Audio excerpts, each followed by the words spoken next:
school. For some, it's the best time of their lives. For me, it was a battlefield and I was losing every single day. My name is Alex, and my story isn't about fond memories of prom or football games. It's about surviving Mark and his crew. Mark was the classic school kingpin, popular, athletic, and cruel. His favorite pastime, making my life a living nightmare. It wasn't just the occasional shove in the hallway. It was relentless. They'd accidentally spill their lunch on me, borrow my homework and never return it, and whisper just loud enough for me to hear how much of a loser I was. The worst part was the isolation. People were too scared of Mark to be seen with me. I ate lunch alone, walked home alone, and spent my weekends buried in books and code. That was my escape. While they were out partying, I was teaching myself programming languages. While they were focused on their social status, I was building websites for small local businesses, saving every penny. My computer screen was my sanctuary, a place where I wasn't the awkward, clumsy kid they saw. I was a creator, a builder, and I promised myself, one day, things would be different. One day, I wouldn't have to run. High school graduation felt like being released from prison. I didn't even go to the ceremony. I just picked up my diploma and walked away, vowing to never look back. I poured all my energy and the money I'd saved into college, majoring in computer science and business. The fire they had lit under me wasn't one of destruction, but of creation. I started a small tech startup from my dorm room, fueled by instant noodles and a burning desire to prove them all wrong. It was a grind. There were countless nights I wanted to give up, where the voices of my past whispered that I was still that same useless kid. But every time, I'd push through, remembering the humiliation and channeling it into another line of code, another business proposal. Slowly, painstakingly, my company began to grow. We landed our first major client, then another. We hired our first employee, then our 10th. We moved out of my cramped apartment and into a real office. The kid who used to hide in the library was now a CEO. The feeling was surreal. I made sure to build a company culture that was the exact opposite of my high school experience. We valued collaboration, respect, and kindness. We had a zero-tolerance policy for bullying. I wanted to create a place where everyone felt safe and valued, a place I never had. Fast forward 10 years. My company, Innovatech, had become a significant player in the tech industry. We were expanding and needed to fill several key positions, including a senior project manager role. The HR department handled the initial screening, and my job was to conduct the final round of interviews for the top 3 candidates. I walked into the conference room, looked at the first resume on the table, and my blood ran cold. The name staring back at me was Mark Jensen.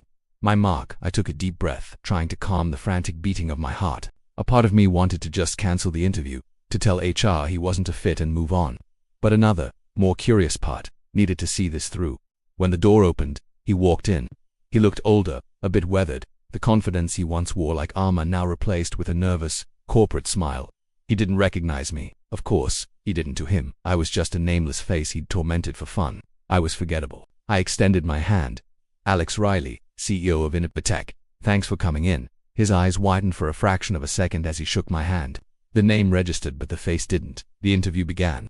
He was polished, answering the standard questions with practiced ease. He talked about his experience, his leadership skills, his ability to motivate a team. The irony was so thick you could cut it with a knife. He was describing a person I knew he wasn't, at least not back then. Finally, I set his resume aside and leaned forward. Mark, I said, my voice calm and even. I want to ask you a more personal question. Tell me about your time at Northwood High. He looked confused. At Northwood it was fine.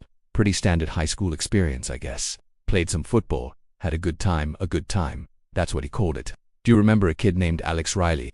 I asked, watching his face closely, his brow furrowed in concentration. Riley. Alex Riley. He shook his head slowly. Sorry, the name doesn't ring a bell. Was he in our year? My heart, which had been pounding, suddenly felt steady. He didn't even remember me. All those years of torment, all the pain that had shaped the entire trajectory of my life, was just a footnote in his, so insignificant that it was completely erased. The anger I expected to feel wasn't there. Instead, there was just a strange sense of peace. He had no power over me anymore. He was, I said simply. He was the kid you and your friends used to shove into lockers, the one whose books you'd throw in the mud, the one you spent 4 years making feel worthless. The color drained from his face as the realization finally hit him. The confident applicant vanished, replaced by a stammering, horrified man. Oh my God, Alex, that was you. I don't know what to say. We were just stupid kids. We were just messing around. I kept my voice level. Mark, what you called messing around defined my entire youth. But it also did something else. It fueled me. Every time you pushed me down, it made me more determined to get up. Every insult you threw at me became a line of code in the software that built this company.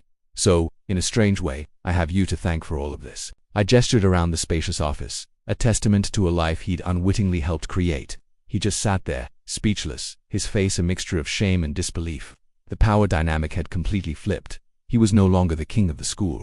He was a man desperate for a job, sitting across from the person he had once tormented. The ultimate revenge wasn't screaming at him or kicking him out, it was this moment. The quiet, undeniable fact that I had won, not by stooping to his level, but by rising so far above it that he couldn't even recognize me. "Mark," I said, my voice softening slightly, "people can change. I hope you have. I hope you're a better man than you were a teenager. But this position requires a leader who builds people up, not tears them down. Unfortunately, based on my past experience with your leadership style, I don't think you're the right fit for our company culture." I stood up and extended my hand again. "Thank you for your time. Our HR department will be in touch." He shook my hand weakly, his eyes unable to meet mine, and walked out of the room without another word. I didn't feel triumphant or hateful. I felt free. I had finally closed a chapter of my life that had haunted me for years. My success wasn't just about building a company. It was about building a better me. The best revenge isn't being cruel in return. It's living a life so full and successful that they become an irrelevant part of your past. And that day I truly left high school behind for good. Thanks for listening to my story. If you've ever felt small, remember that your future is in your hands. Don't forget to like this video and subscribe for more stories. See you next time.